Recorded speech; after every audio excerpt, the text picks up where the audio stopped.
you're very welcome to the Townhead podcast at this late hour of a Tuesday night. Well,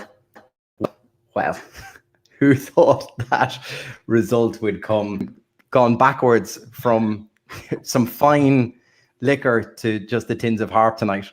Yeah, no, look, this is what was required, I think, tonight. Whiskey is for incredibly sad nights, and harp is just for, good old-fashioned Oriel nights. So, That's what tonight was. I did get asked, Donald, where you had disappeared to last week. I told him you were on a dry out week, so we can't have you drinking every week on this week. Yeah, I think it's going to take more than a week as well. So that's what Christmas is for. Yeah. Donald, I'll come to you first. Then, just the results, the team performance. Like, how do you sum all that up? Well, you got to go back a bit. So I was worried going into the game earlier in the week, say over the weekend, of what the reaction would be after the giving 2 goals away at the end of the game Friday night.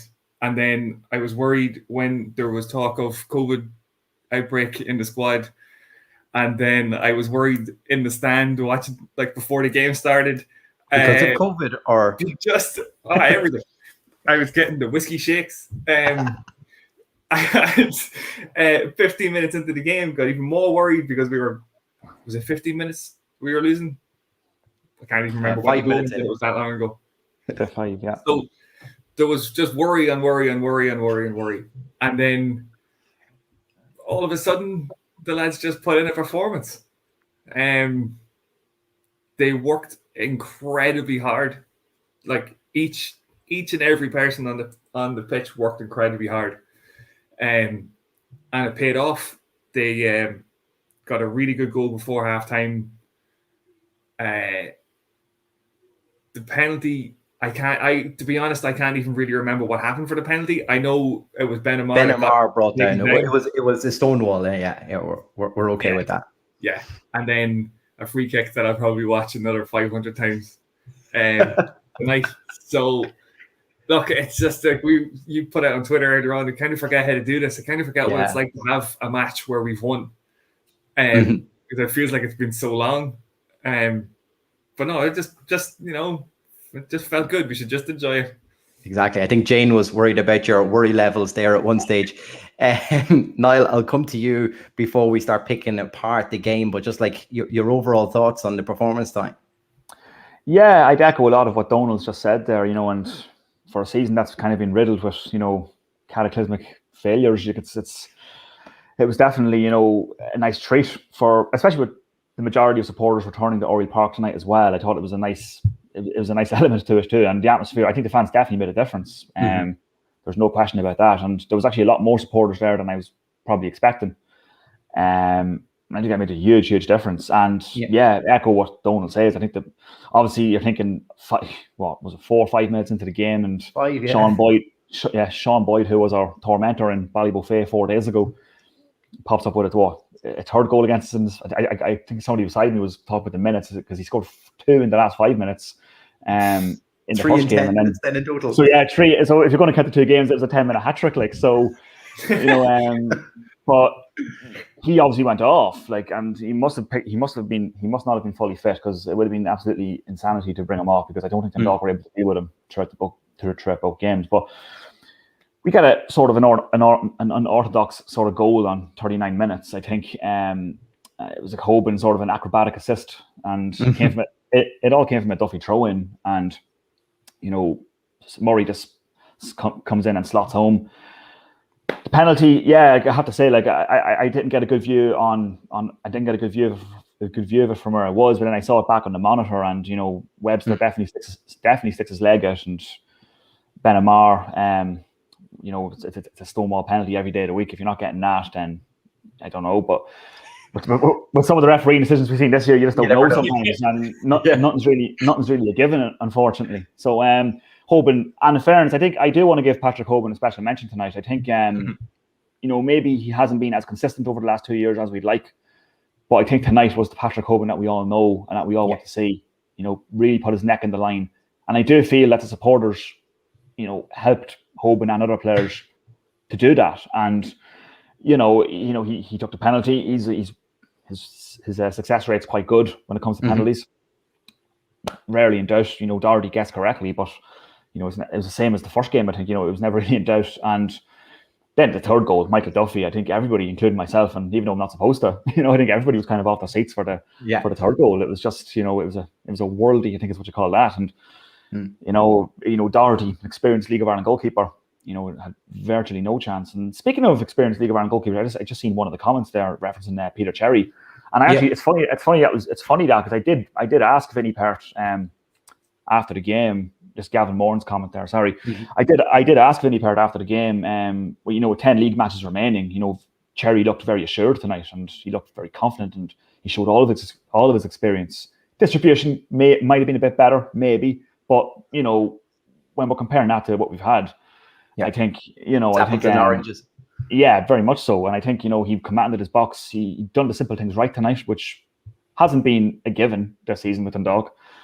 And I put it to Vinny, is there a chance that Cherry could, nail down the number one shirt between now and the end of the season? Now, he kind of, naturally enough, I suppose, danced around it and didn't really want to give a conclusive answer to that. But I'm sure the door's open for Peter to kind of do that. And I think Peter Cherry is, in my opinion, the best goalkeeper we have at the minute. Not wanting to write off Cameron Yates completely, because we've only seen him maybe once properly, but that one performance wasn't overly encouraging. And I think our friend Alicio Abibi, I think we've all kind of seen enough of him at the moment. So I think and I don't mean that in a nasty way. I just think it's very evident that I actually think it's probably more beneficial for him to maybe come out, gain his confidence back up on the training ground, and then come back in again, rather than be in goal when you're low on confidence. And opposition can see the frailties, and they were, to be fair, they were targeting him. You could see it at corners. They were loading in on the 6-yard box and on top of him, knowing that he's low on confidence, and that's not good for him. It was just a proper weak link that was exploited by pretty much every team in the league this season. And I think the Sligo game pretty much summed it up there last week in the showgrounds. I know we were talking about the Finn Harps game here. We don't want to talk too much about previous games, but I just thought Peter Cherry, I thought tonight he really sort of put himself in a good position, I think, in terms of, because because in the midst of adversity and injury crisis and COVID cases and all that type of thing, that was probably one positive in the team selection tonight, was that Peter Cherry did look so assured and looked so confident and comfortable in that position. It's funny now, you name off a list of issues that could happen, and that was only this week in Oriel Park. It's amazing. Niall, I'll just come to you on this point. I suppose when we're looking at it, just because you mentioned it there about I suppose the news kind of started breaking yesterday that there was an outbreak there. There was 4 players to be retested again. We're all starting to worry, knowing that we're down to nearly 11 players unavailable, and now we don't have the strength and depth anymore after Shields going and Junior leaving as well. We're kind of thinking to ourselves, what sort of a team do we put out? And we see Maeo and Dara Leahy as our centre backs, and you just mentioned Sean Boyd coming up, the smallest of lad. To see him paired up against Dara Leahy it was looking like a mismatch on paper.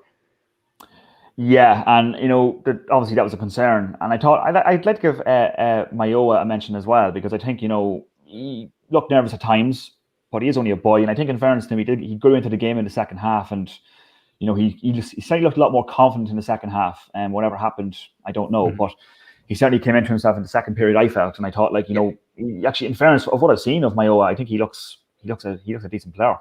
He looks half decent, so he could be one for the future. Obviously, Dara Leahy playing in an unconventional centre half position is, I don't think I've ever seen him play there before.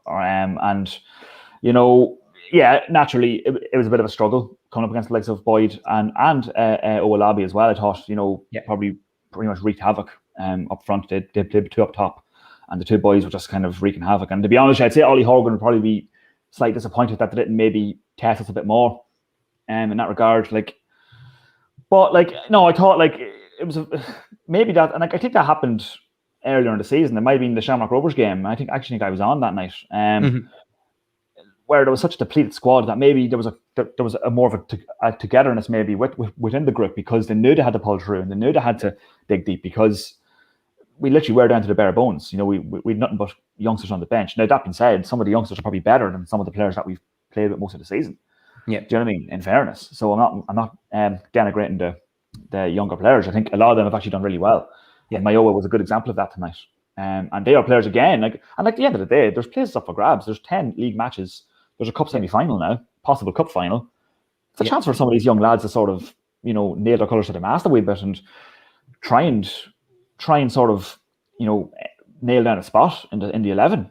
You know what I mean? Because let's be honest, I don't think there's any player really, senior player, that's, that you'd say, yeah, he's a first name on the team sheet at the minute. Shields maybe being the last one. Hoban at the minute with McMillan's injury, possibly in that category. Yeah. But I can't think of too many others who you'd say, yeah, they're served to start every game.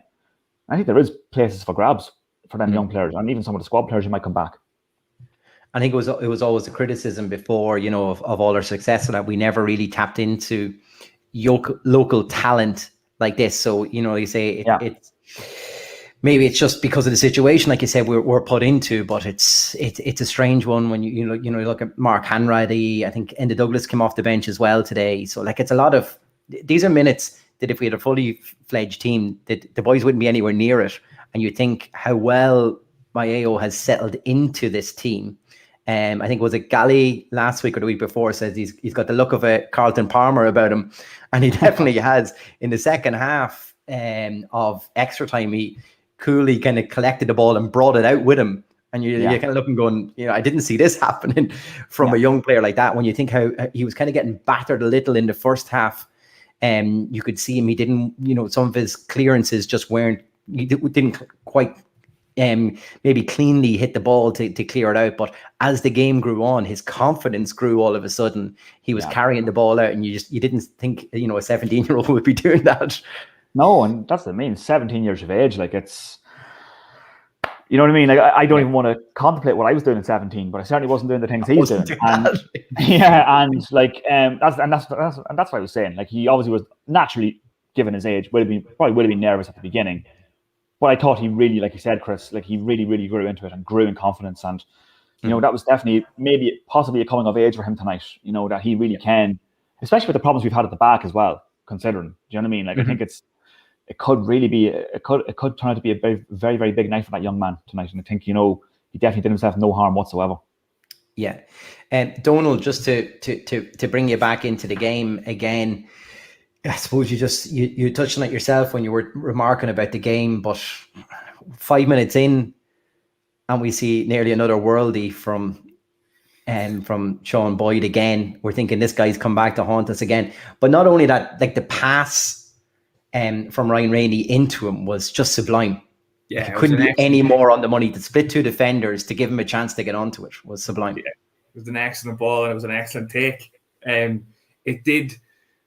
It just sort of highlighted a little bit what we were worried about with the two centre-backs that we had. Now, that ball could have split any two centre-backs, but it was just, you were just anxious about the two boys, and to get caught out that early by an outrageous goal. And you're worried about the confidence and everything in them. But what was great was almost as soon as the ball hit the net, the shed just burst into life, and songs started and singing started, and it was the best nights we can always remember, or we can all remember in Oriel, are the nights where your back's against the wall, you're proper underdogs, and it's a fight, and it felt like that was the mentality that the whole place took on tonight. That it was just, it was a real cup atmosphere though, wasn't it? Yeah, and it was we know everything's against us now, because I think the COVID cases obviously was I guess that's kind of out of everybody's hands, injuries and signings and all that kind of stuff we can argue about. But the COVID cases are well, there's not a huge amount you can do about that now. So it was right, this feels like not rock bottom, but team selection wise, it can't really get much worse than this in terms of who's not playing. And I think everybody had the siege mentality of we're not going to give up. We're not just going to take a 1-0 defeat or a 2-0 defeat. were just like everyone was going to fight, and it was the whole way around the ground. And I thought the crowd were absolutely fantastic, and it was great being in the ground again, and it being full, but a hell of a lot of people there. Sounded full, if you know what I mean. You get that atmosphere. If that might have just been Brian Gartland you could hear shouting from the stand on the mics. I don't know if that came across or not. But I just want to give just a tiny shout out for Brian Gartland going full Bittersweet Symphony at halftime. That when he left the stand to go to the dressing room across the field, there was some Finn Harps players in his way, and he Richard Ashcroft's them out of the way. Might have had a wee word with the referee on the way past. It was absolutely phenomenal. You should have got Mickey Duffy to play a Bittersweet Symphony. That would have just suited it there. Yeah.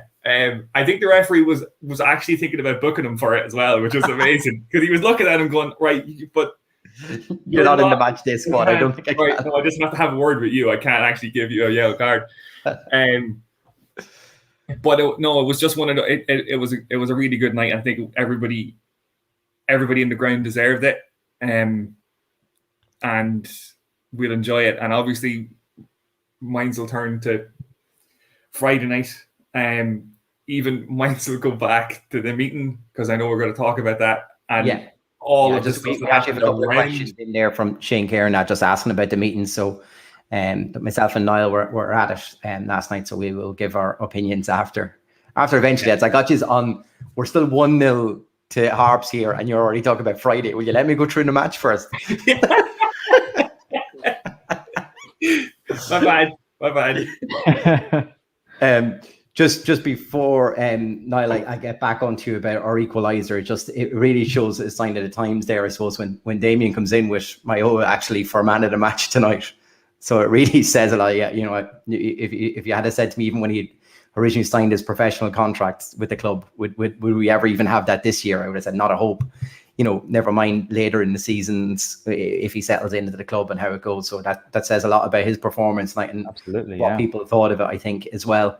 Niall, I think one thing that we've probably been a little critical of the team this year is our pace has been quite slow at times, and you know we're very lethargic in our build-up sometimes to get in there. That compared to Dundalk teams, have been used to catching teams out a lot. Switch and play very quickly, especially the counter-attack play that we used to have. We were lightning speed. I'm thinking back to Darrell Horgan's goal against Cork that time to make it 2-0, sucker punch them out of that game that time. But this throw-in from Duffy tonight had a small element of that. Is, you know, he's seen Hooban run into the space when their defender switched off, and we had the tenacity to put in an overhead kick assist that you don't often see. No. Yeah, it was just, you know, and like you said, it was just that quick thinking. Do you know what I mean? And that's just something we haven't seen enough of in Dundalk this season. It's just, you know, having that foresight to see, listen, I can see there's a situation here where we could find ourselves with a chance. Didn't see it a mile away myself now. It was literally like, you know, it was like snap, snap, snap. It was just out of nowhere. And next of all, Murray's scampering in and just slotting it home. But the assist, I have to say, like, you know, we can't really end this show without talking about the assists. Like, it was just, I can't remember. I've been covering the dog for a few years now, and I can't remember ever writing about an overhead kick assist or an acrobatic assist like this. Like, it's just even in the glory Stephen Kenny years, like, you know what I mean? So, because I didn't even know how to write it. I was like, how do I write this? Like, assist of the year. Just, yeah. Well, that's one way of putting it. And it was very.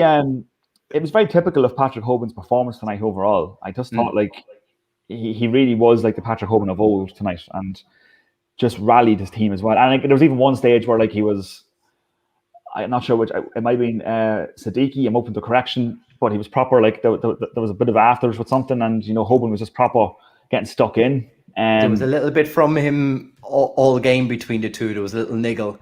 And then after the penalty, you could see he was right back in his face. That's right, yes. So even and like, people will say that's like sometimes a game needs that, and especially a cup tie against a really, really tough Finn Harps side who pegged us back there on Friday, and the two games had real cup tie feels to them, and it was a classic cup tie feel to it. And just having Patrick Hoban and Siddiqui, it was a complete cup match, and I just thought but you need that, and I do think the supporters, because obviously the supporters have been very vocal. They've been very vocal on social media, and when you're talking to people in the streets and stuff like that, it's there's a lot of discontent at the moment. And tonight was great, because my big concern was that we weren't going to get a crowd tonight, and we actually got a good crowd, and it actually felt like it sounded like more. And I think that really played off on the players, and they really said, "Listen, we can't mess up here, because if we mess up here, we're going to listen to these boys at the end, giving a stick, and rightfully so." Whereas in previous games, that wasn't the case. And I think that really spurred the players on. And you could see Hoban getting stuck in. You could see every single player. There wasn't a bad performance tonight, really. No. Players, which is something we haven't really. I don't think it's happened at all this season, really. Maybe with the exception of maybe the Vitesse matches. Yeah. I don't think we could say that. Even Niall, if I look at the comments coming in for our Man of the Match award, so there's a good few coming in for Pat Hoban. There's actually some for Peter Cherry. We've seen Mayo in there. We've got some there for Sloggett. We've got some for, there's actually a good range towards I could have named maybe 2-3 players usually who have actually turned up on the night. Sean Murray there for another one named, so it goes to show, you just mentioned it seemed everybody had a good game tonight, and it clears, it seems to be showing across the comments even here tonight, and a lot of the comments are also for just the crowd turning up tonight and creating that atmosphere. It made a massive difference. It made a massive difference. And I think even Duffy's a fantastic footballer, but he maybe hasn't been, we haven't seen vintage Michael Duffy this season, let's just say. And I thought tonight, it was flashbacks from 2017, 18, 19 of Duffy. You know what I mean? It was just he was getting in positions, he was running down the line, he was taking the ball beyond players. Listen, we had issues because we had a very tired squad tonight, and that caught up with us at times. But you can see what they were trying to do for the majority of the game, and it was a lot more positive. The play was a lot more positive, and like you said, and I'm sure the comments will support that, as you said. There wasn't really a bad performance, and even young Mayo at the back, I thought he was outstanding, and he was a contender for man of the match in my opinion. Cherry, as I've already mentioned, was a contender. Hoban, naturally. I thought Murray was very good as well in the centre, or just behind the striker. So I thought overall it was a really, really good performance, and makes a change. To have people up at a high standard. Like I think we were complaining that maybe there was too many 6 out of 10s, 5 out of 10s, but I think you're probably talking more 7 to 8s tonight for a lot of the players. Definitely. I think that's something to be said. Donal, I suppose if we go into the second half, as I mentioned, it looked like it was a stonewall penalty that we had won. We're seeing, we only talked about Pat Hoban and his, increase in confidence of late. He seems a more assured man, even stepping up for his penalties now. And I, for one, had the full backing of him when I seen him step up. I said, this is us into the lead. Yeah, I remember not that long ago. I can't remember who it was he missed against. But he missed against somebody, and it was before we brought Patching back. And Patching was scoring penalties every 20 minutes for Derry. And we were like, right, when Patching comes back, he's on definitely a penalty taker. And I don't know whether it was that when Patching came in, Hoban was like, nah, I'm not. These are my penalties. And every single one of them has been clinical since. And that's 4 goals in 3 games too, like. Yeah.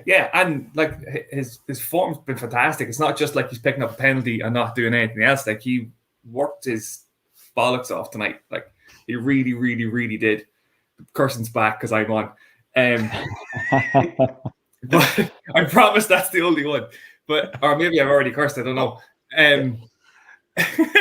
But no, he looks like he's really up for it. And I think we've talked about it before.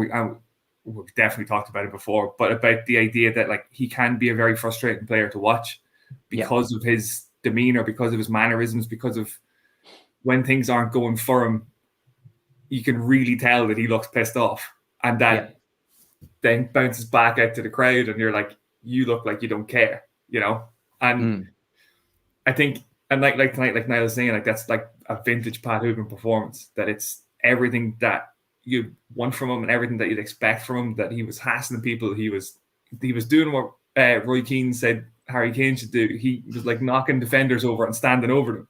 Like he was doing all of the prototypical centre forward stuff. It was brilliant. And then the penalties. You're like not worried anymore. Like I was worried before for him taking a penalty, but I haven't been worried now for a little while. I've said worried a lot tonight. Poor Jane's getting awful worried about you.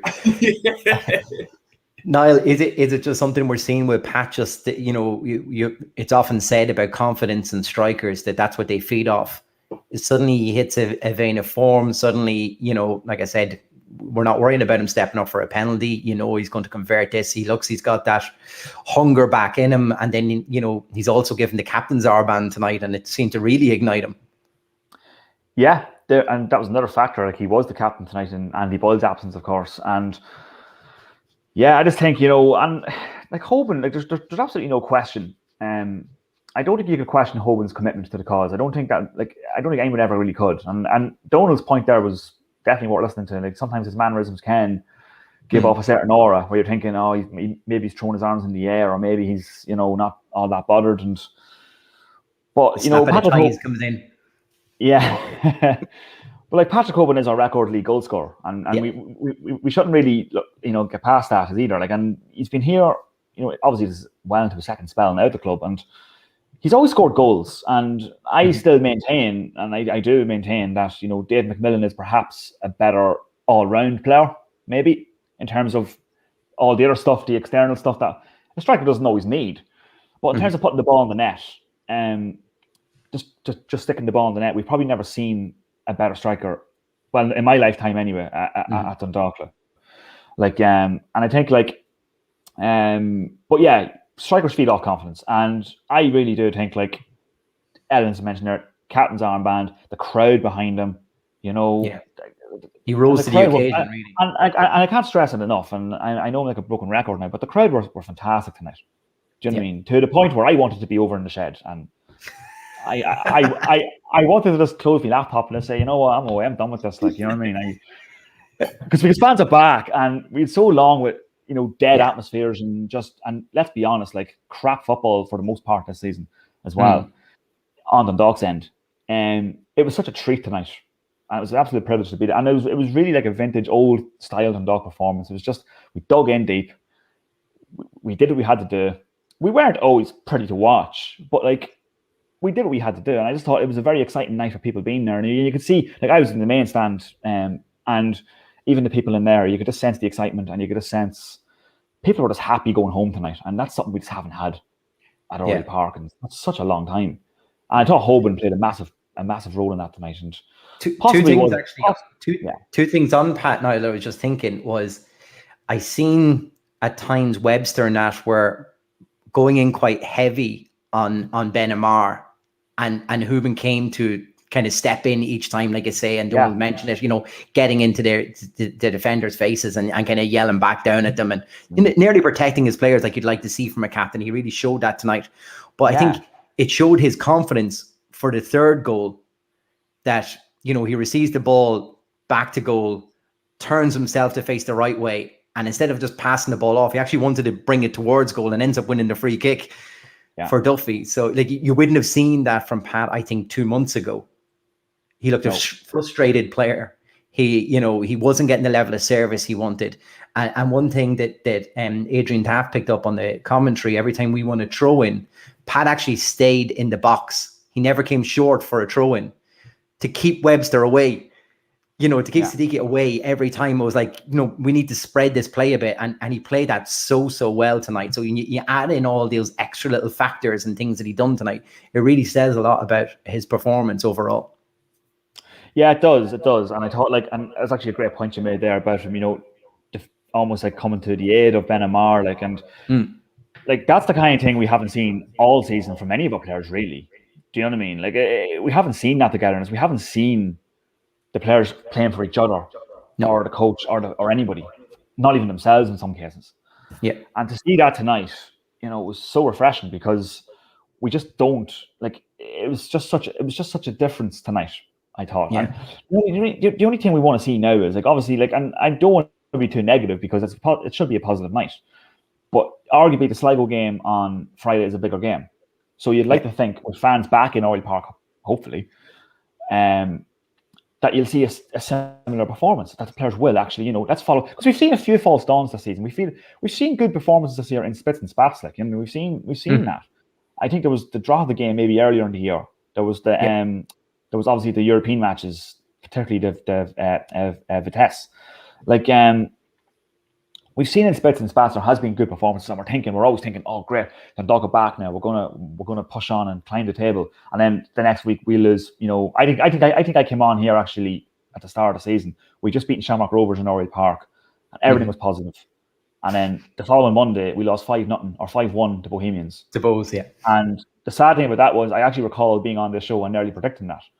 Because is right. I said, yeah. You said we're not inconsistent that we could go out and get hammered by Bohs. Yeah, and sadly that turned out to be the reality. And this is the worry now. The worry for me is, are we going to see a follow-up now? Because we haven't actually had two good performances on the bench this season.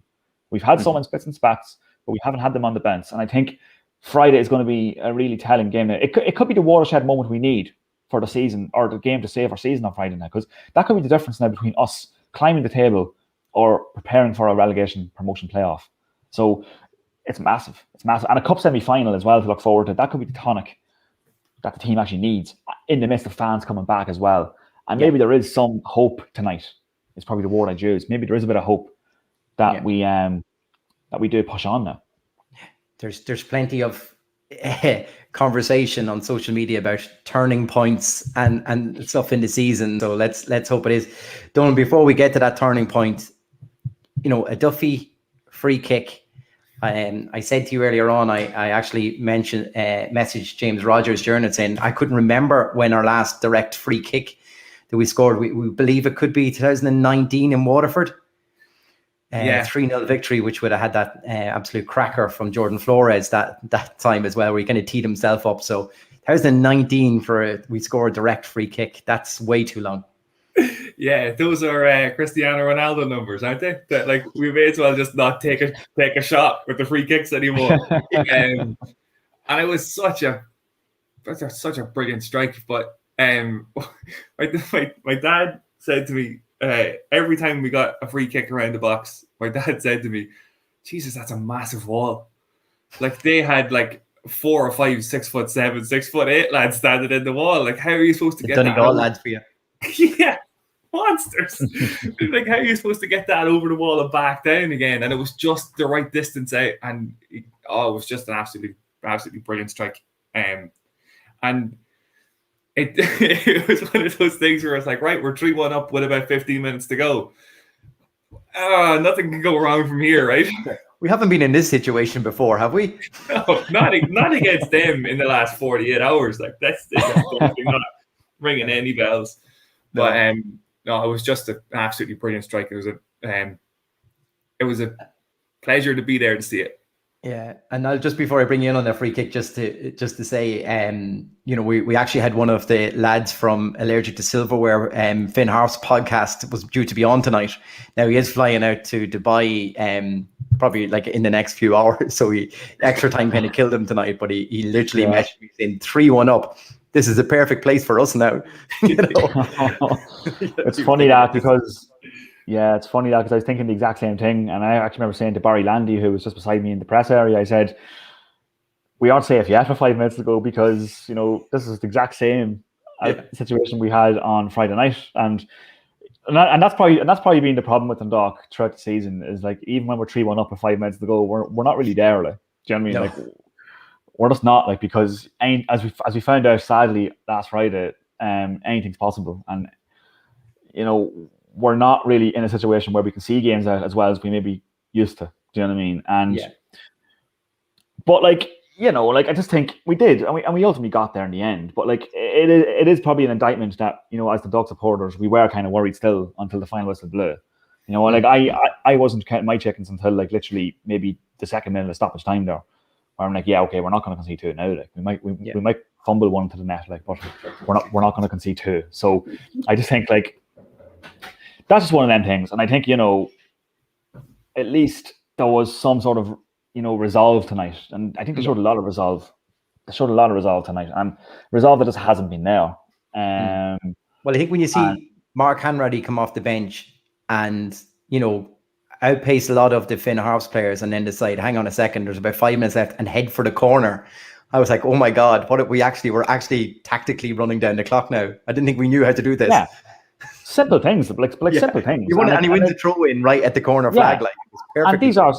And these are simple things. And football is a simple game when you do it properly. Like, but the sad reality is, like, we haven't done things simply throughout the season. Like, we've made, like, when I look back at some of the goals that we've conceded, and I was looking back at some of them during, like, over the last week, like, and it's just like the amount of points we must have lost, like, through just stupid, like, schoolboy league. Actually, I'm not going to say schoolboy, because schoolboy football, is quite good. Like, you know what I mean? I don't think it'd be fair on schoolboy football to kind of. It's calamitous, isn't it? Like, if I was playing a game down the park, 5-a-side with my mates after having 10 pints the night before, that's the kind of stuff you'd see. Like, do you know what I mean? You'd be making those errors. Like, do you know what I mean? And like, professional footballers shouldn't be making the errors that we've made throughout the season. But tonight was a massive difference. There was none of that crap tonight. I don't think we made too many mistakes tonight. We had a few hairy moments due to the lack of, the team wasn't settled, like, naturally, but there was a togetherness, and we didn't make the mistakes that I thought we would have made. And just go back to that stat, by the way, 2019, our last free kick, that's astounding, like, really. I actually for that one, but I actually didn't know that. That's absolutely amazing. So I suppose a long time coming. Yeah, I suppose that kind of sums up where we've been, like, over the last 12 to whatever months, like. So but tonight, was just so much better, and I just hope, touch wood, that this is what we're going to see for the rest of the season. I probably just jinxed us all now. We probably are going to get on Friday. I get worried that we got Bose coming up very shortly after this scene. That was also a Monday game as well, as far as I remember. So let's just hope not. Just don't have me on Friday. No, exactly. Jerry Malone just gave it the seal of approval for the performance, lad, so it had to have been. And then we might as well just end the show now, because you can't top that. If Jerry's saying, that's it. If Jerry's saying we played well, we must have played well. That's all I'm going to say about Jerry. Hope you're well, Jerry. Exactly. When football royalty like that gives the seal of approval, it's it. But actually, Jerry's just teed me up for the next point. Donal, there was a little hairy moment where, a deflected cross comes off the crossbar, and then from the resulting corner, Cherry pulls off an amazing save. There's a real scramble in the box. It was hard to work out if the initial one, I was watching it on the stream, even on the replays of that, it's hard to see if it comes off the post or Cherry saves the first one. But the second one, in amongst a crowd of players with a real strong hand, he pushes it away. I mean, that's something that we really needed from our keepers this year, is in a moment like that, just to stand up, pull off an amazing save, and it really turned the tide in the night, nearly. Yeah, and there's a lot to be said for, again, on a night when there was so many people in the ground. There's a lot to be said for the people in the stand and in the shed having confidence in who's in goals. And I think there's just a familiarity with Peter Cherry being there. It's like, it's someone that everybody remembers great performances and everything from. So he seemed to give a bit of confidence to the crowd, which isn't something to be taken lightly. Like, I don't know what the back four in front of him were like, because they, like, those four hadn't played in front of a BBE or Cameron Yates. So, like, it's not like they had different experiences with a different goalkeeper. But one of the things that I heard the most on the way out of the ground was about, or one of the things that was talked about the most on the way out of the ground was about Peter Cherry, and how that performance, like Niles asked Vinny about, like, that performance, surely that puts him in goals for the rest of the season. And it's not to make it as simplistic as it sounds, but you ask about, like, maybe he should have played a few more games. I don't know. Like, I know we had, like, that one just awful day in Longford. Yeah. And I don't really think he got a chance after that. And I think when you put the scale of mistakes and keepers, though, Yeah. And I guess, you see, there's certain things that Peter Cherry was never, like, known for. Like, he's not going to there's a lot of times when say he won't come for crosses, and like we saw it on Friday night, like people can win headers on the 6-yard line, and he hasn't come to get them. So there are things that like you would look at his play and think, right, well, we need to figure that out. But I think we said this about Adiba at the start of the season. That's something that you just learn as defenders in front of him to know, right, he's not coming for this. We have to deal with it. Yeah. And well, there was one interesting bit though in, I think it was the second half, where a very low drilled cross came in, and it was kind of trickling across the 6-yard box, and Maeo just kind of hesitated for a second, and then he kicked it out, and Cherry went through him saying, I was there to collect it and I called it. Yeah. And you kicked it, and you could see they all kind of turned around and went, oh God, there's a keeper yelling at us here at the back. Yeah. There was nearly a surprise from them all going, crap, he wants to control his box. We're probably not used to that. Yeah, and that's, again, like that's his experience. That's his experience in the league, and in situations like this, like he knows exactly what's needed at a time like that. And Niall, you mentioned earlier on about distribution. That would be the other thing that I couldn't tell whether he was hesitant to throw the ball out to fullbacks or whether it was just not the plan to throw the ball out to fullbacks, because they were there a lot of times waiting for the ball, and he would pump the throw and then pull it back and boot it up to Hooven. So I didn't know whether that was he was being told not to. Or what the situation was. But he didn't, if it was him, he didn't seem to have confidence in the two boys taking the ball and going up the field with it on the deck. So I don't know if that's something that they worked on, or that they were told, right, let's just not put anybody in any danger, because maybe that's again to do with the back four being inexperienced in places that they were playing in, and that you don't want to have the usual two centre backs passing it to each other because someone could make a mistake. Maybe it was that. I'm not really sure. Yeah. Just Eamon Collins asked about Stefan tonight. So touchy gober and knocked. So that's him out. Sorry. Niall, just we'll get to the next point. We were asked earlier in the night just about the supporters meeting last night. Myself and yourself were in attendance. Couple of real wow moments coming out of the meeting. Maybe not that wow to us who've been around the club for most of this year, but maybe to a few others, maybe it was a bit of an eye opener to see how far this club can fall, especially when it comes to us fans. But what was your takeaway of key points, I suppose, for the night? Yeah, first of all, I'd like to say I thought the attendance for the meeting was fantastic. I think we had 70 plus members, which was fantastic. I was expecting maybe less than that for the first meeting, but it was great to see people in person there, really showing that they care about the club. That was fantastic. I think that was brilliant. The contents of the meeting, I'm sure a lot of it's already kind of gone out today. But look, suffice to say, we already kind of knew where we were, or where we stood as supporters with Peak 6. We didn't learn anything. We didn't really learn anything that we didn't know, in a sense. But there was, like you said, a few moments where you're just like, what is actually happening here? Like, you know what I mean? Like, it's just, it doesn't make any sense. Like, Brendan Ogle was communicating with Bill, and the communications seemed to be quite amicable for the most part, certainly from what he was saying.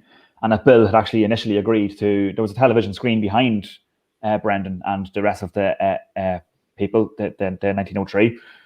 And initially the plan was for Bill to actually go on a Zoom call and take maybe 5 questions from supporters. And that was pulled very late in the day for a start. And I was thinking, okay, well, Bill and Peak 6 have come out and said that initially that they've welcomed a supporters group. Yeah. That they've welcomed this, and that even gone as far as saying this should have been done long before we came into the club. Yeah. Which is fair enough. Which is fair. Everything that Brendan fed back to the supporters group yesterday said the opposite to me. That there's actually possibly an aggressive opposition to a supporters group being formed. Yeah. There was also the absolute mess of the open letter saga, where there are so-called lawyers pulled the plug on that, and then Brendan was more or less, gobsmacked by this. He said, he was talking yesterday, he said there was nothing legal about this letter. There was no worries when illegality no legal ramifications. No, there was no ramifications. Just so everyone knows, so there was an open letter drafted between Brendan and Bill, was my understanding, that they had communicated back and forth to address maybe some issues around the running of the business, running of the football club, and possible future developments in and around Oriel Park. I think they were the three key issues that Brendan mentioned that was going to be addressed or touched on in this open letter. But like you say, for whatever reason, the American lawyers have decided to put an embargo, for one way to put it, on this open letter coming out there. And like, from your own point of view, like, I suppose when we think about how we've questioned a lot, Niall, about what, we've had, I suppose, Bill come out and question that we're maybe too negative, that we're not, giving players too much of a hard time at this club, which, I'm sorry, but this club comes with a lot of prestige, and we expect a certain amount from people here at this club. We're not saying that people aren't always to that level, but this is another little dig at us fans to block this. Is kind of nursing. Well, actually, and my response to that, to people who asked me about it, over the past week or so, has been this, and it's like, I think his comments in relation to the fans are absolutely mind-boggling in terms of fans not welcoming players, fans, turning on players. If anything, the players this season have actually got it easy in comparison to maybe some part-time squads in the first division. Lads who had to go to work the next day, who are getting, dogs abuse in the shed for finishing 7th or 8th in the first division under Trevor Anderson. Lads who are going to work the next day. We're on a fraction of the wage that the boys that this year have come in are on. And there's been no fans at games. No. So I'm not really sure. That comment didn't really it didn't register. It didn't make any sense. None of it's made any sense, really. And to not be able to address the fans then in an open letter is more salt in the wound. And then another factor yesterday was that, in fact, they actually tried pulling the venue from the 1903. They actually, I think, as late as 5 o'clock in the evening, and the meeting started at 7:30. Bearing in mind that they actually, Brendan and the rest of the committee were actually looking at alternative venues. Naturally, luckily enough, as Brendan said, sense prevailed, and they ended up having. There was absolutely zero representation from Dundalk SE at the meeting, which really disappointed me. I thought it shed the club in very, very poor light. And I think would that have been an ideal situation for a director of football to shed light on the direction of this club? Well, yes, it would have been, Chris. It would have been. But I think we all kind of know the situation there at the moment as well. And, from anyone who's read, Paul Lennon's reports on the Jim Magilton saga, it's, Jim Magilton, that's just been, we can talk about players coming in and contracts and this kind of stuff, but the Jim Magilton thing is just astounding, really, when you think about it, because he's coming, and Jim Magilton's a man, I've had no issues with Jim Magilton personally. I found him quite entertaining, actually, when I've spoken to him, to put it mildly, he was obviously brought in to do a job. He was in, the problem is, we're talking about Vinnie Perth being interfered with last year, with team selections, but when even Jim Magilton, a man of Jim Magilton, let's be honest, with the greatest respect to Vinnie and some of the managers who've come in, but somebody of Jim Magilton's profile coming in, and the fact that even he was interfered with and not allowed to do his job. Yeah. I'm kind of laughing here because, if I didn't. Good to see you didn't drink yours. It's empty. I'm kind of laughing here because you kind of have to in these situations, because it just is so bizarre. But the fact that there was no representation from the club yesterday, and even Holzizer could have been on the screen. I don't see any reason why he couldn't have been. Yeah. One of the excuses they tried to use was because the meeting was meant to be on Tuesday and now it's been switched to Monday because of the cup replay. That's a total cop out as far as I'm concerned. Mike Tracy is back as a consultant. He's been very vocal on social media for a long time. He was notable. He hasn't said a whole heap in the last while. Yeah. Do you know what I mean? And there's other people. And I think for me last night, one of the greatest or one of the best or biggest takeaways was, and it's something we all kind of know, and I've touched on it myself, possibly on this show and other places, was that from Brendan's correspondence with Bill Holzizer, he made it very clear that in his opinion, and Brendan's a very, experienced and formidable trade unionist. Like, he's had a lot of discussions with people, and he's been in a lot of places where he might have been welcome, and he's been through all this stuff before, I'm sure. Yeah. So he would know people, and he knows how things work, right? And one of his comments yesterday was to him, certainly from his correspondence with Bill Hulsizer, was that Bill was not the man calling the shots. Yeah.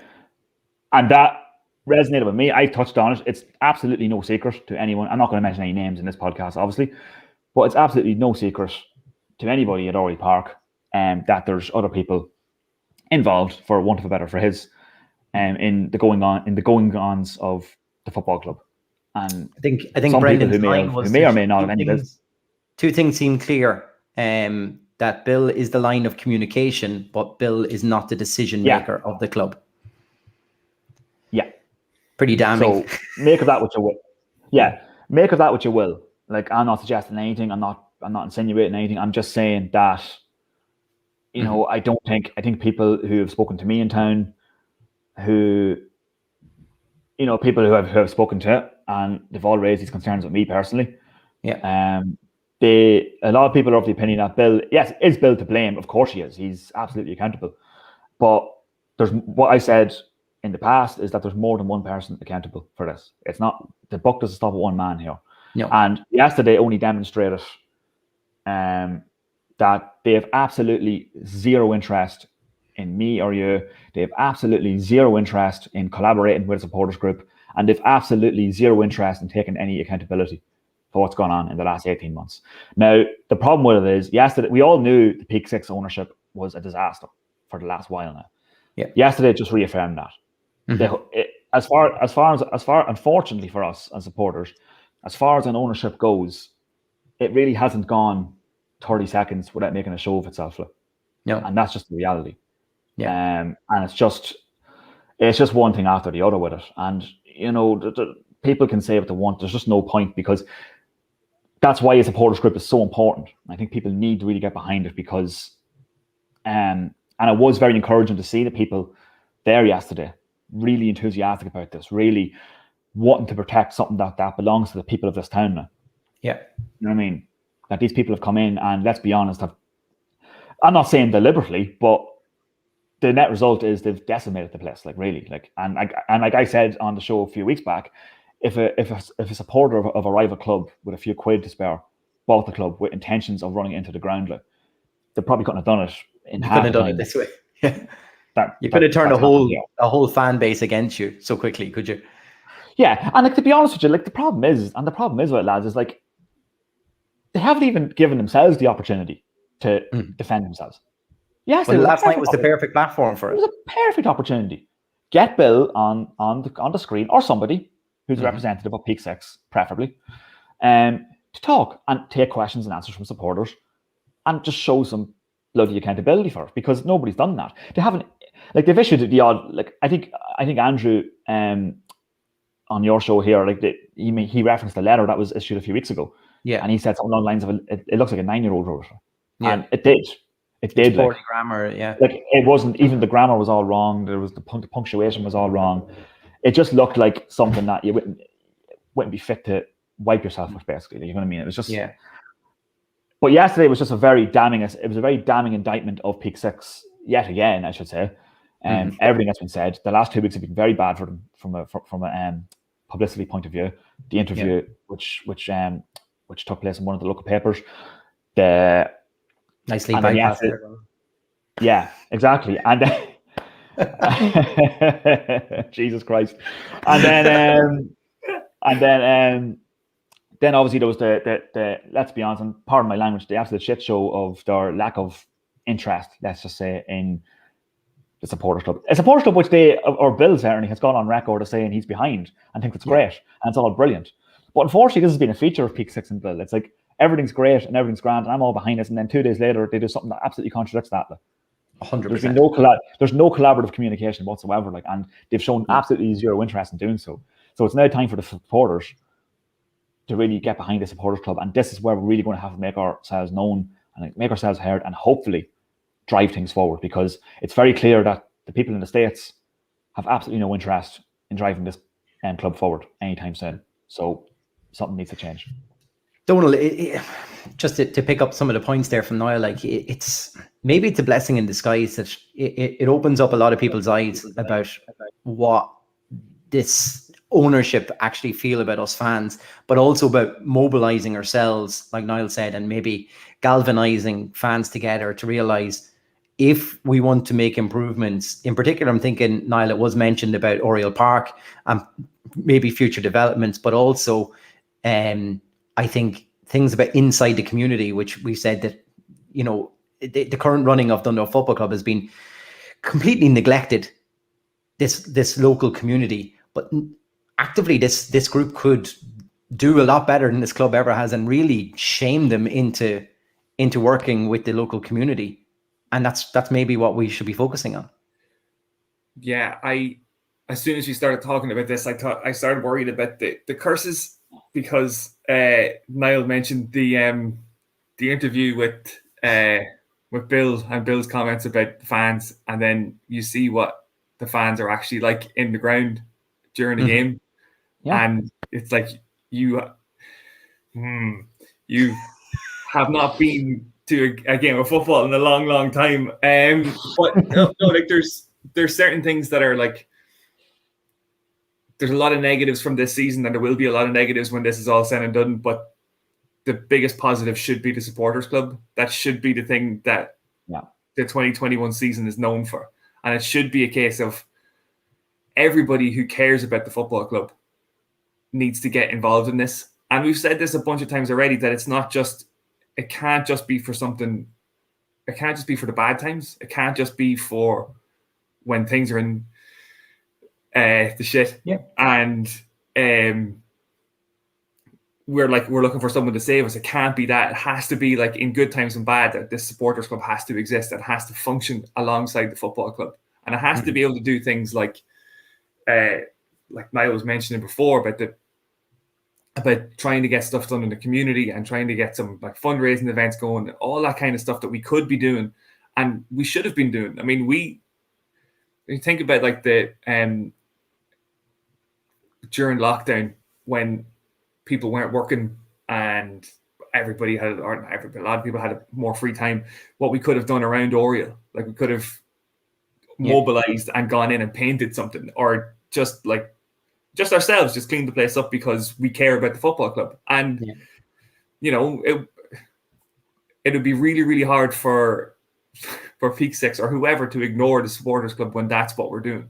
I think part of what might have happened with Peak Six is that they somehow will associate this with a protest, and that they will see this supporters group as us trying to get them out and us trying to fight against their ownership and against Bill. And it's really, really important that we show them that that's not what this is about. This is just for the betterment of the football club, and to bring like the supporters, the community back together, and to create something. What we really should be looking at now is create something really, really positive out of 2021, out of this season, because I think we have the people that are willing to put time in, willing to put the effort in, and we just need to, like you said, we just need to mobilize them. Yeah.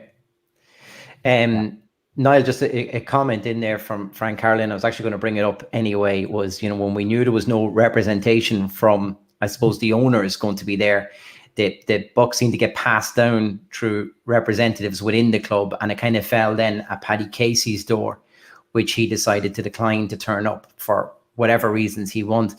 But, you know, Frank raises a good point that, you know, technically Paddy Casey works with the unit, which is an outside marketing company, actually not employed directly by Dundalk Football Club. So, you know, what sort of crazy situation would that have been? Look, that's Paddy had to been there, and it would have been, well, look, I can't actually answer any of that.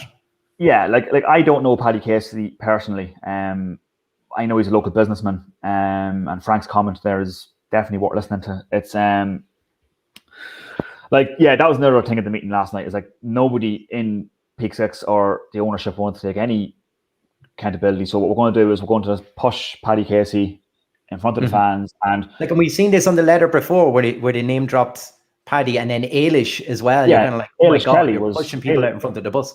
Ailish Kelly was also mentioned in that letter, which I couldn't believe. Like, I'm thinking, like, you're pushing people who can't answer these questions. So the plan for them was to put Paddy Casey in front of the supporters yesterday, 70 odd supporters, to field questions that obviously he's not in a position to answer. Yeah. So it would have been even more farcical. It just would have added to the farce. Yeah, like, I'm not sure what point. And Paddy Casey is absolutely right not to do it, because to decline. And I think the word that was used was uncomfortable. He would be uncomfortable, and I'd be uncomfortable with something like that. Like, if I'm being asked to go in tomorrow with my job and say, like, oh, you got to answer questions now about things that you had nothing to do with or aren't even employed with. Sure, of course you're going to be uncomfortable. And it just shows the kind of level of decision making that's been made. And I think even going back to the Shane Keegan saga at the start of the year, where he was kind of pushed out almost against his will to be the face of the coaching team. Like, this is just the kind of crap that's been going on all season. And it's like, we're not taking any accountability. No one's taking any accountability. Let's just push people who maybe aren't responsible for anything and let them carry the can, essentially, for all this absolute, what has been a total mess of a situation. And there's no two ways about it. And like, that was another thing that I just couldn't believe yesterday when I heard that.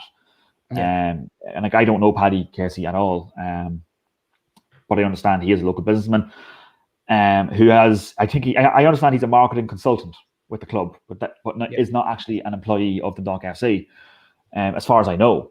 That is, and it wouldn't really be his position, even as a marketing consultant. Even if he was an employed marketing consultant, it's not really his territory to be fielding questions in relation to the actual ownership or running of the club over the last 18 months. And just when you actually touched on the point there, I suppose Shane was in the news at the end of last week. Oh my God, lads, this was on the weekend, wasn't it? How long has this week been in between games? Oh my God. And he brought up a couple of points that I suppose he wanted to address, and a lot of them was, one of the main ones was around the goalkeeping situation, that he knew we were going into a season that we didn't have adequate cover, and he seemed to not be listened to at all on a lot of points. There was flags back from then, which he stated, which was part of the reasons for him walking away and trying to do the honourable thing. But it really was, it was right there for us all to see at the start. And, it's madness when you think about it. Yeah, like that interview. And like Shane's an absolute, is an absolute gent. Like, Shane's always been very good with the likes of myself, and he's always been good in that regard. And like, I have a lot of time for Shane personally. I think he's genuinely a good guy. And I think Shane did kind of leave with a bit of nobility, I suppose, at least. I think Shane knew that this was a mess from the get-go. And like, the situation with the goalkeepers, like, listening to him on off the ball there, it was just you kind of got your head in your hands listening to it, because obviously it's no secret that James Talbot was offered to the club at the start of the year. There was even talk that Gavin Bazunu, possibly on loan, could have been an option, at the start of the year, albeit on a short-term loan deal. But when you consider that two of those boys are now in the Ireland squad, most recent Ireland squad, and Gavin Bazunu has ripped it up as well, saving the Ronaldo penalty, and we've ended up with the options we've had, as Keegan put it, is slightly bizarre. Like, Alessio, like, and I really do hate like picking on one player and one person, more importantly, because it's not pleasant. But the guy has come in and he's just been like way out of his depth, completely. Like, he's just not suited to League of Ireland football. And a red flag with Alessio, I think, would have been like the fact that if you look at his CV, he's pretty much had a different club every season, which for an outfield player is enough for a red flag, but for a goalkeeper, it's absolute, danger zone. Like, there's obviously an issue here. Like, why has he not had a club for more than 2 seasons? That's kept him. Do you know what I mean? And I think we probably very early on saw the reasons for that. He's just not a confident goalkeeper. And then obviously the whole thing, and it was brought up after the game as well. I think Dan McDonald might have brought it up, possibly tonight, about the medical department, the comments in relation to the medical. That's what I was just going to ask about. To the medical department, and like, that's been a situation I've referenced for almost going back to last season in one sense. It was like the fitness of the players had really gone downhill, I thought, after COVID, in particular. And and Vinny obviously is obviously, he's sort of thunderstruck that, like, we've got all these injuries. But then Shane's putting it very simply. Well, when you take away your club doctor and physios and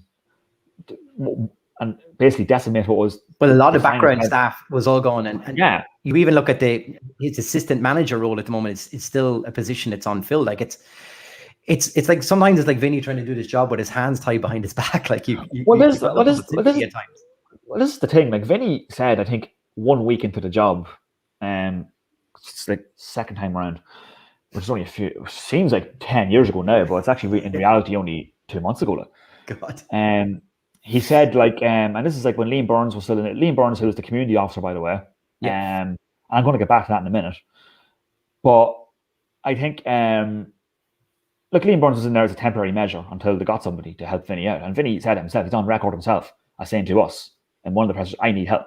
That's literally what he said. I need somebody to help me here because I can't do it all. And yet we're, 3-4 months into his reign and we're still here. No sign of it. Just going back to the Liam Burns thing. Liam Burns is the community officer at the football club. And that's his role. Mm-hmm. And Liam Burns is a very, very good guy. I think Liam Burns has done tremendous work. Yeah. But in relation to one of the big worries for a lot of people at the club, supporters of the club, has been the lack of community engagement and lack of community links with the club and the wider community. You actually wonder at some points, are they actually trolling the supporters when they're not hiring a coach to support Vinny? But what they're doing instead is they're taking the community officer out of his role. So any work that actually might have been done throughout COVID is now not being done, and you're putting them in on the bench. And I haven't spoken to Liam Burns about this. I don't know Liam Burns that well, but I'm assuming against his will almost, the same way Keegan was. And it's like you're just throwing people in different positions. I'm not going to mention a name, but I actually spoke to a member of staff at the club a few weeks back, and I was, coming into a game, I was asking them, how you doing, whatever. And I said, yeah, Niall, I'm doing grand, but I'm doing 4 jobs, he said, and none of them are mine. And I was just thinking, like, this is where we are, like, and it's just... you probably weren't overly surprised either, though. No, I wasn't. It didn't surprise me. You can only laugh because it's just, what can you do? Like, and going back to the medical department and the way some of the transfer policy and recruitment policy was done this year, but even stripping the medical department, it really is proper football manager stuff. Like when you're playing football manager and you realize, I don't need a doctor. Like they're just, I'm not going to use that, or I'm not going to use a physio. Like, do you know what I mean? I'll just buy loads of players. And this is literally how it's actually transpired. Like this is obviously what they actually thought. Like this is going to work. Like we don't need medical staff. Do you know what I mean? We don't need physios. It'll all be grand.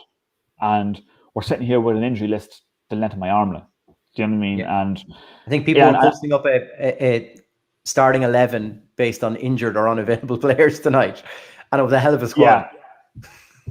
It was a team that would probably win the league with that. Do you know what I mean? If they're fit the whole season. And the problem we have at the moment is we've got players tonight even who are playing who are not even 75% fit.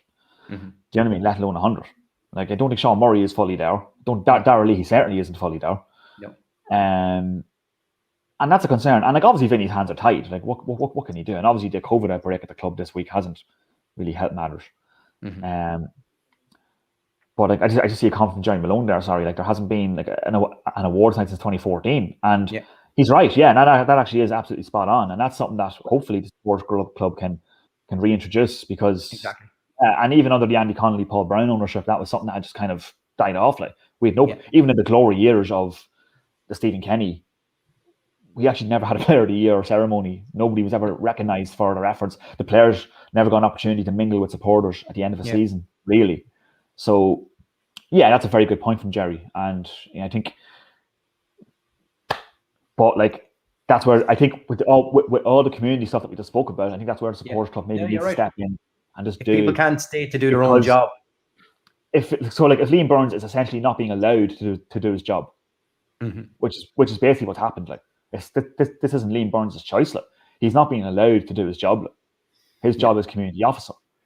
Shane Keegan's job was initially opposition analyst. Like. Do you know what I mean? These are all the things that we're seeing. Like. And why did we get rid of Giuseppe then?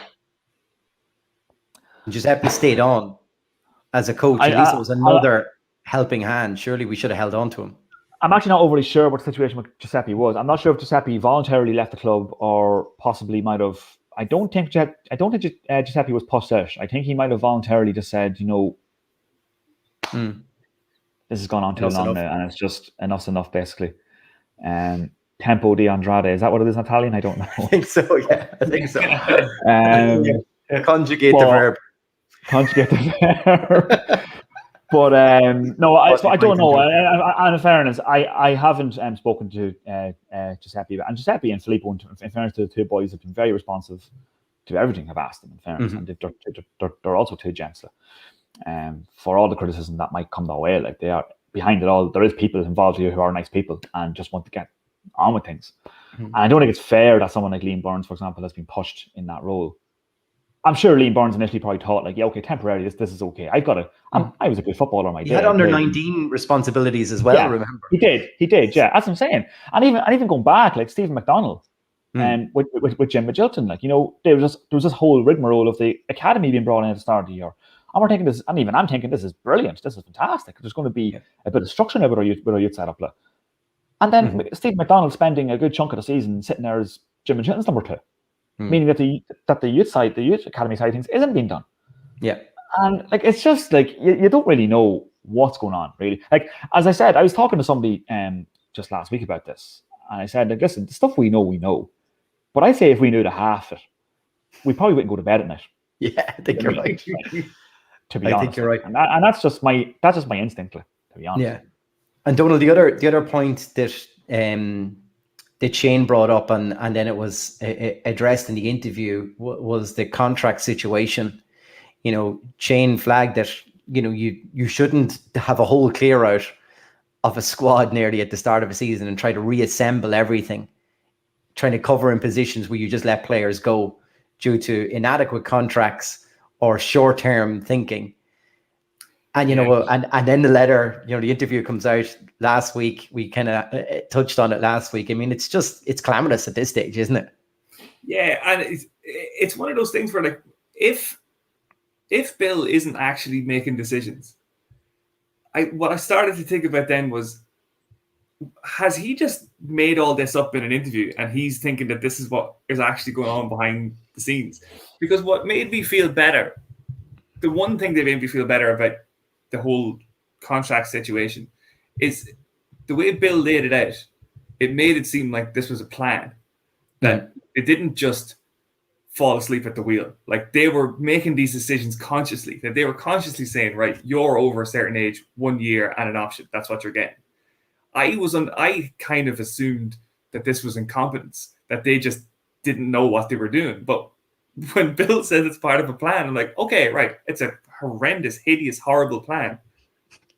But at least it's a plan. I mean, I'm fine with it being a horrendous plan that I don't agree with. But now I'm like, is it the plan? Is Bill just making stuff up as he goes along? Does he have any say in any of this at all? Or what on earth is happening anymore? I just...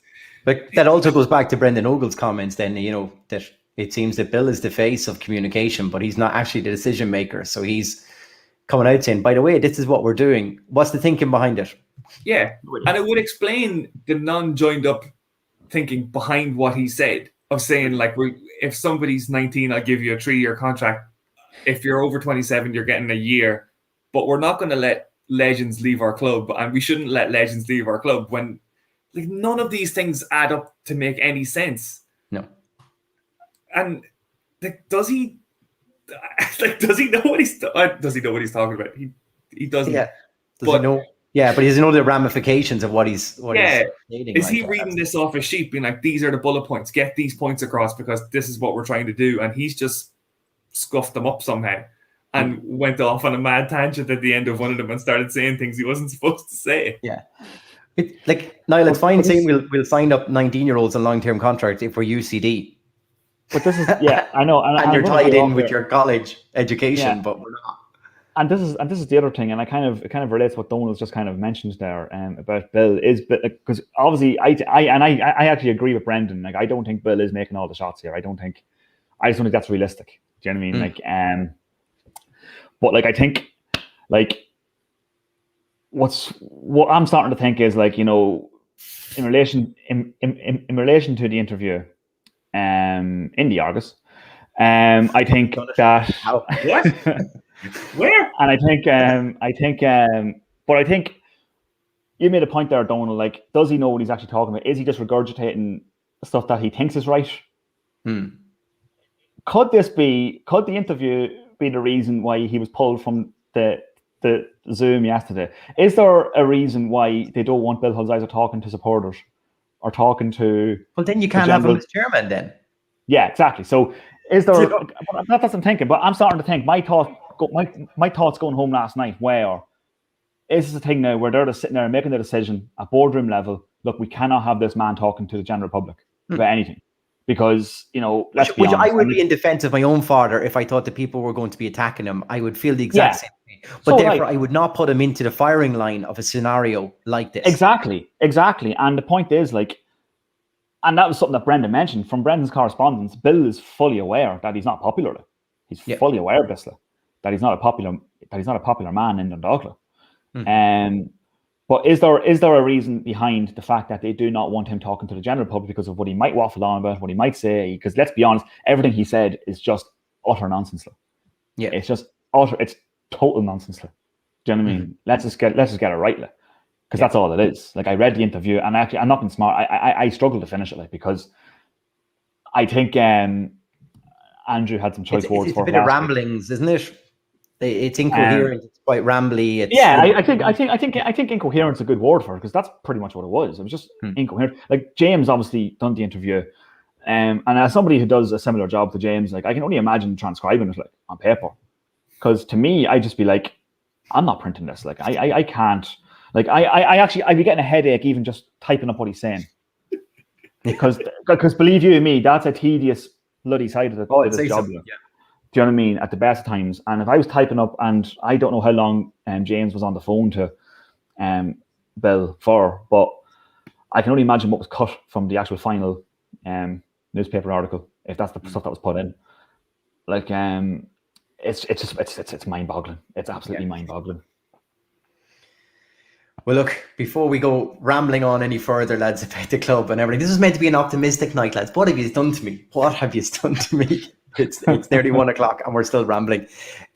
Look, we had a good bit in tonight, like I mentioned, for man of the match. Donald, I'll come to you first. We better give away a pizza because I completely forgot last week. Yeah. This is the first time I think in a while. Well, obviously it's the first time in a while. There's a good few contenders. We've spoken about a few of them. I think a special mention. I'm going to give a special mention to Sean Murray, who I thought was going to go off injured after about 15 minutes. He seemed to have some sort of hip problem. And if you had told me at that stage, I would have, at the end of 120 minutes, been praising his energy for getting up and down the pitch. I would have just not listened to it. But I thought he was great, absolutely out on his feet, and just kept going and going and going. And he's had criticism, everybody's had criticism, but he has had a fair bit of criticism, and that was a great performance, so it needs to be called out. But I mean, where do you want your statue, Pat Hooban? That's what we should be asking. It's Pat Hooban, man of the match. Sure, like I said, there's so many candidates, but for me, it has to be the Hooban data. Yeah. No, I'd agree with a lot of what Donald said there. I think Sean Murray does deserve a special mention. I thought he had a fantastic game in that number, so sort of that attacking midfield role.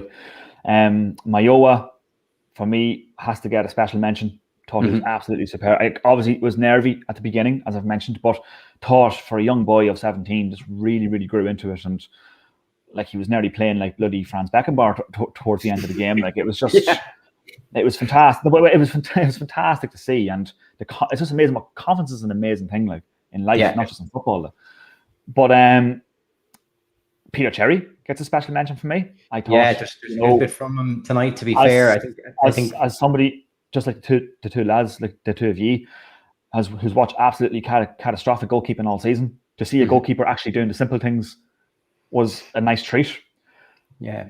Well, I just think they're great to see a keeper catch and not constantly just flapping across us for a change. It's the small things though, pretty much it. And I thought even the way he commanded things, and like you said, Chris, like even the way he was shouting and commanding his defence was just something we haven't seen all season in reality.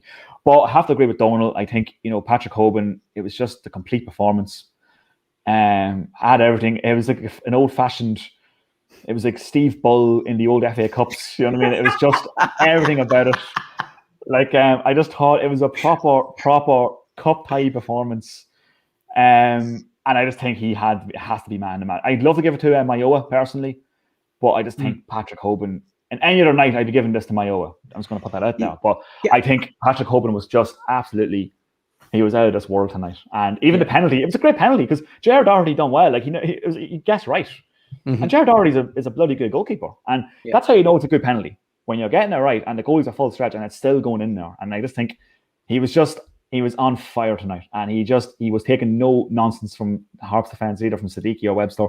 He was just having none of it. And I just thought, and the crowd got behind him. I just thought it was just complete. It was the complete performance from Hoban. I think you nearly could have given it to the crowd as well. The amount of people that had said, just the atmosphere created from the flares to everything that they went on tonight, the encouragement, perhaps the early goal for Harps kind of just kicked the atmosphere into action as well. It's amazing what it can have.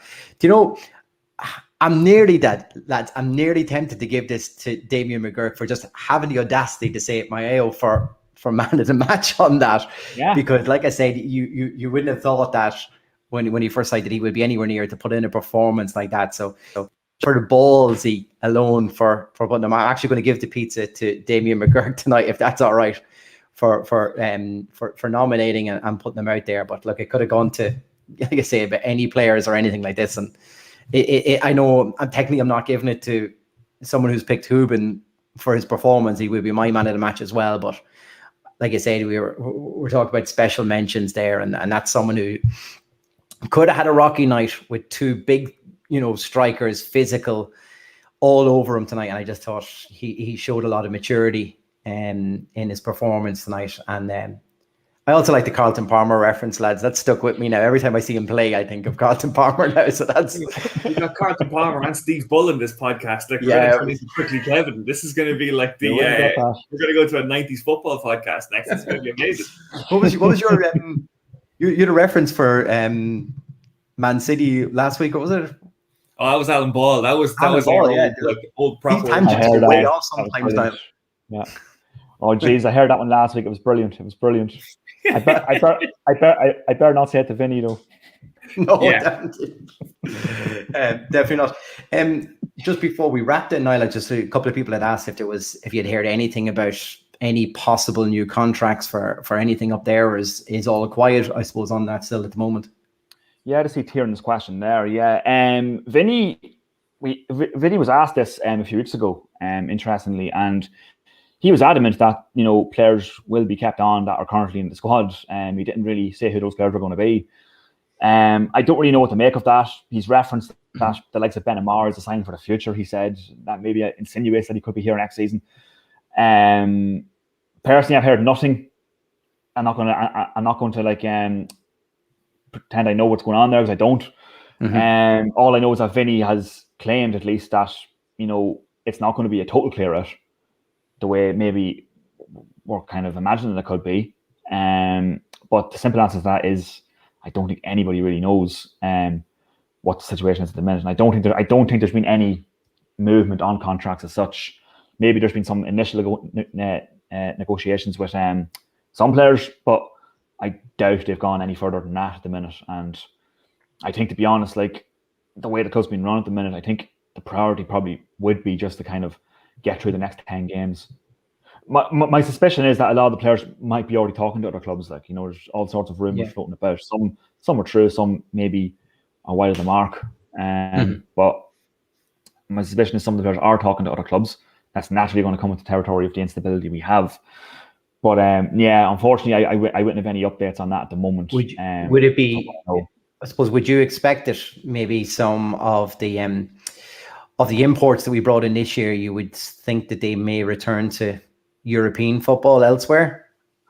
Yeah, I understand some of those players had the option of a second year, but that's on the basis if they want to take it up. I don't think some of them will. Some of them might. I don't know. Maybe some of them like the rich tapestry that is Dundalk. Like, you know what I mean? I don't know. Do you know what I mean? And all its Yeah, glory. Ridley's But, is going to be reopening. I'm just I wondering. love the harp. I don't know if Darren Mansaran is still around, but maybe Darren Mansaran, I love him. He loves a bit of a nightclub and like. But I think, yeah, I don't know. Like some of the players, I think it's fair to say probably haven't settled. Like, and it's tough as well. We have to understand that as well. Like, it's not easy to come to a place like Dundalk. If you look at Han, for talk's sake, like, coming from South Korea, which is, even though it's not massive in terms of landmass, it's a lot more populated than the likes of Ireland. And going to like a place like Dundalk would be like rural as far as Han would be concerned, I imagine. And some of the other lads that come in as well, like so it's different for them, and some of them have struggled. There's no doubt about that. And we saw Kolovich struggling last year as well. So I'd be surprised, to be personally honest, if you're asking me. And I don't know. I'm not going to act like I know what's happening there, but I personally would be surprised if any of the foreign players were here next season. I'd like to think there could be an option for maybe like some of them, like Jarkovskis, I thought had a good start to the season. Yeah, he's kind of petered out a little bit, but you know. But like, I don't know. My suspicion would be is that the imported players might just move on at the end of the season. Would be my best guess.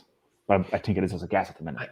I have a funny feeling a lot of this, Niall, probably also hangs on potential sale of the club. You mean you're not going to offer new contracts if you could be moving the asset on? The only thing you own at this club, as we all know, is because we don't own a ground. It's the players that you have. Most new owners will probably want to come up with a clean slate for themselves and see who they want to pay wages to next year, and you can understand that. But I think also, like, unfortunately, and like this is again down to Peak Six, this is just the way it's gone. Like, these contracts in reality should have been sorted out ages ago if they were going to be sorted out. Yeah. But the problem we have now is that we're now in a situation where it probably wouldn't be logical to offer contracts because we are facing the very real possibility of a relegation. So you're not going to offer, say, for argument's sake, Zahibo the money he's on now again next season, with the possibility of us being in the first division. So they aren't even in a position now where they can offer contracts in reality because of the overlooming threat of the first division. So, but that's on Peak Six. These things should have been sorted out, you know, quite a long time ago. In fact, they probably shouldn't have been on 1-year deals to begin with.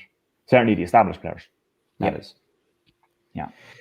Well, everything tees us up even better for the upcoming fixtures. You know, Monday, Friday again puts even more pressure onto them for it. Look, lads, we're rambling into the small hours of the morning. So I want to just thank both of you for jumping on. Niall, thanks so much for coming in after the game tonight, after your media work. Donald, thanks for having a can with us tonight. Yeah, you're welcome. Anytime. Anytime. Do we dare to believe Dundalk for the cup? Look, at this stage, who knows? I think, Niall, you've just said there that probably the bigger thing we need to be looking at is league survival. Let's stay clear and get some points on the board. That's, you know, Friday's probably more important than this win tonight. But look, we got to put ourselves in the position for it. So for everyone who commented in tonight, we just want to say thanks so much. It's a very late show for us than we normally would do. So look, thanks everybody for sticking with us. Thanks for listening later on. Gents, thanks again. And until Friday, where we go again. Thanks, gents.